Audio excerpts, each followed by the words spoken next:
बहुत से गन्ने की खेती किसान भाई गेहूं कटाई के करने के बाद बुआई करते हैं, तो उनका नॉर्मल रूप से गन्ने का पौधा इस टाइप का इतना बड़ा 5 से 6 इंच का हुआ होगा। यानी तो आपके गन्ने की अवस्था कुछ इस टाइप की होगी या इससे थोड़ा छोटा होगा। गन्ना कुछ इस टाइप का खड़ा हुआ होगा। अब ये सबसे पहला काम आपको लाल वाला बटन प्रेस करना है, उसके बाद घंटी दबा देना है, जिससे आने वाली वीडियो भी देखने को मिल जाएंगी। किसान भाइयों नमस्कार, स्वागत है आपका एक नए वीडियो में। किसान भाइयों अगर आप लेट गन्ने की बुआई किया है तो इस टाइम पर आपको इस अवस्था का गन्ना देखने को मिलता है। बहुत से गन्ने की खेती किसान भाई गेहूं कटाई के करने के बाद बुआई करते हैं, तो उनका नॉर्मल रूप से गन्ने का पौधा इस टाइप का इतना बड़ा 5 से 6 इंच का हुआ होगा। यानी जमाव अब अच्छी तरह से हो चुका होगा। और कुछ किसान भाइयों का गन्ना थोड़ा पहले अगर जनवरी फरवरी महीने में बुआई किया है तो आपके गन्ने की अवस्था कुछ इस टाइप की होगी या इससे थोड़ा छोटा होगा।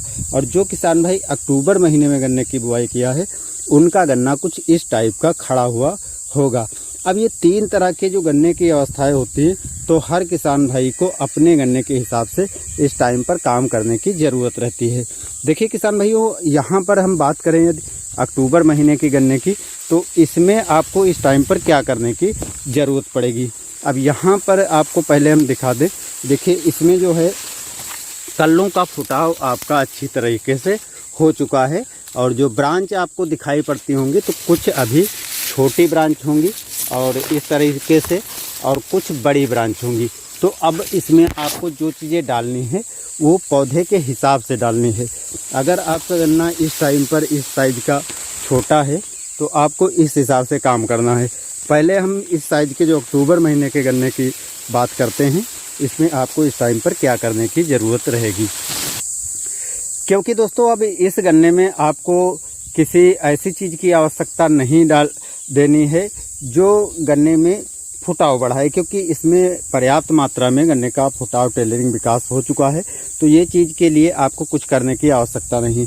इस टाइम पर जो मुख्य रूप से काम करना है कि आपका गन्ना जो है जो पतला है इसको मोटा करने की ज़रूरत है, हाइट बढ़ाने की आवश्यकता है, और जो ये छोटे पौधे हैं ये भी बड़े पौधे के समान आ सकें। तो इसके लिए आपको इस टाइम पर पहला काम जो है सिंचाई का वो करना है। सिंचाई करने के बाद आपको यूरिया ले लेनी है या फिर आप डीएपी ले सकते हैं। यूरिया लेना है तो 1 बोरी यूरिया के साथ में आपको 2 बोरी सिंगल सुपर फास्फेट मिला करके और सिंचाई के साथ में दे देना है, या उसके बाद पर्याप्त नमी में आप दे सकते हैं। तो उसका फ़ायदा क्या होगा, जो यूरिया है पौधे की हाइट को बढ़ाने में हेल्प करेगी। और बाकी जो है जो आपने सिंगल सुपर फास्फेट दिया है तो उसमें फास्फोरस की मात्रा होती है जो पौधे की मोटाई बढ़ाने में हेल्प करेगी। यूरिया हाइट को बढ़ाएगी और जो फास्फोरस है वो मोटाई को बढ़ाएगी। तो ये दोनों चीज़ें पौधे को जो तत्व की आवश्यकता होती है वो मिलती रहेगी।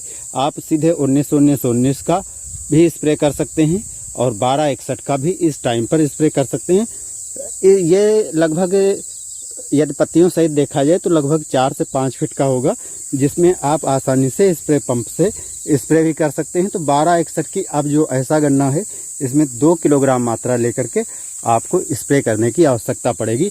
इसमें आप जिब्रेलिक एसिड भी ले सकते हैं। तो जिब्रेलिक एसिड का इस टाइम पर फ़ायदा क्या रहता है कि वो भी हाइट को बढ़ाने में काफ़ी हेल्प करता है। इस टाइम पर आपको ह्यूमिक एसिड नहीं लेना है, क्योंकि ह्यूमिक एसिड क्या होता है कि पौधे की हाइट को कंट्रोल करता है।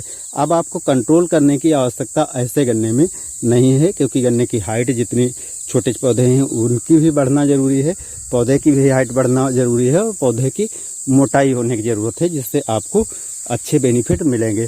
आप दूसरे टाइप का गन्ना जो इस टाइप का है, यानी आपका छोटा गन्ना है और जिसमें अभी कल्लों का फुटाव होना जारी है, तो इस तरह के गन्ने के खेत में आपको जो काम करना है वो आपको बता देते हैं कि इस तरह के गन्ने के थोड़ा हाइट भी होना ज़रूरी है और पौधे में कल्लों का फुटाव भी होना ज़रूरी है। तो इसमें आपको ह्यूमिक एसिड भी लेना है। तो आपको डीएपी यहाँ पर सबसे अच्छा विकल्प रहेगा। 1 बोरी डीएपी लेकर के और साथ में आपको ह्यूमिक एसिड मिला लेना है। जो दानेदार ग्रोथ प्रोमोटर आते हैं जिसमें ह्यूमिक एसिड होता है वो साथ में मिला करके डाल सकते हैं सिंचाई करने के बाद में। या सिंचाई करने के तुरंत पहले भी डाल करके और सिंचाई कर सकते हैं। और या तो फिर आप स्प्रे करना चाहते हैं तो स्प्रे करने में आप 19-19-19 का भी यूज कर सकते हैं और साथ में आपको ह्यूमिक एसिड भी ले लेना है, तो जिससे आपके पौधे में जो इस टाइम पर पोषक तत्वों की आवश्यकता है, कलों का फुटाव होना, हाइट थोड़ी कंट्रोल रहे और अच्छी तरह से जड़ों का विकास हो, अच्छी तरह से कलों का फुटाव हो, तो ये इस टाइम पर करने की आवश्यकता रहेगी। और बाकी अगर आप ये चीज़ें कर लेते हैं तो निश्चित ही कलों का फुटाव आपके खेत में बेहतरीन होगा और पौधे के ग्रोथ और विकास काफ़ी अच्छे से होता रहेगा।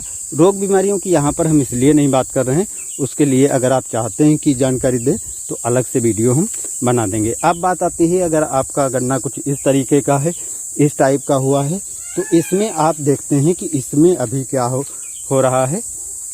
चलिए हम थोड़ा दिखाते हैं आपको। देखिए इसमें अभी कल्लों का फुटाव हो रहा है। अभी एक मुख्य पौधा निकला है, उसके बाद कल्लों का फुटाव हो रहा है, किसी में फुटाव नहीं हो रहा है।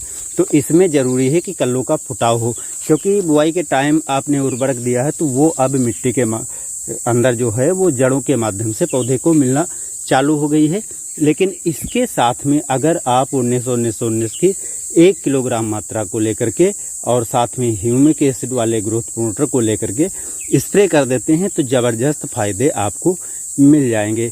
इसमें 19-19-19 की 1 किलोग्राम मात्रा और जो ह्यूमिक एसिड है उसको लेकर के, अगर आपके खेत में इस टाइम पर पौधा पीला दिखाई पड़ रहा है तो आपको ये चीज़ें थोड़ा रुक कर करनी चाहिए। उसके पहले आपको जो जिंक की कमी अगर लग रही, नाइट्रोजन की कमी लग रही है, तो जिंक और नाइट्रोजन को मिला करके स्प्रे कर दें, जिससे नाइट्रोजन और जिंक की कमी भी दूर हो जाएगी। अक्सर गन्ने में किसान भाई ऐसा नहीं करते हैं, जिसके कारण गन्ने के पौधे कमज़ोर रह जाते हैं और पौधे में हरापन नहीं होता है, जिससे पौधे का ग्रोथ और विकास रुक जाता है। तो वो भी काम करना ज़रूरी है। उसके बाद में अगर आपके खेत में इस तरीके से हरे भरे पौधे हैं, जिंक आदि की कमी नहीं दिखाई पड़ रही है, तो 19-19-19 और साथ में आपको ग्रोथ प्रमोटर जिसमें ह्यूमिक एसिड हो वो लेकर के स्प्रे कर देना है। और क्योंकि इसमें जो है साथ में DAP भी सिंचाई के टाइम पर डाली गई, जिससे पौधा और भी अच्छी तरीके से विकास और ग्रोथ कर सके, तो DAP भी आप डाल सकते हैं। 25 किलोग्राम DAP लेकर के और गन्ने की सिंचाई करें तो उस टाइम पर भी आप डाल सकते हैं, तो और भी बेहतर रिजल्ट आपको देखने को मिलेंगे। ये काम दोस्तों इस टाइम पर आपको करने ज़रूरी है। बहुत से किसान भाई ऐसा नहीं करते हैं और ऐसा ना करने पर अच्छी तरह से टेलिंग नहीं होती है, यानी कल्लों का फुटाव नहीं होता है, पौधे का विकास कहीं ना कहीं बाधित होता है, जिसके कारण जो है गन्ने में कल्लों की संख्या कम रह जाती है, ग्रोथ और विकास ठीक ढंग से नहीं हो पाती है, जिससे उत्पादन सीधे सीधे कम हो जाता है। तो उम्मीद करता हूं कि इस जानकारी से सभी किसान भाइयों को जो गन्ने की खेती करते हैं काफ़ी हेल्प मिली होगी। आप क्या करते हैं कमेंट में ज़रूर बताइए। मिलते हैं नए वीडियो के साथ। धन्यवाद।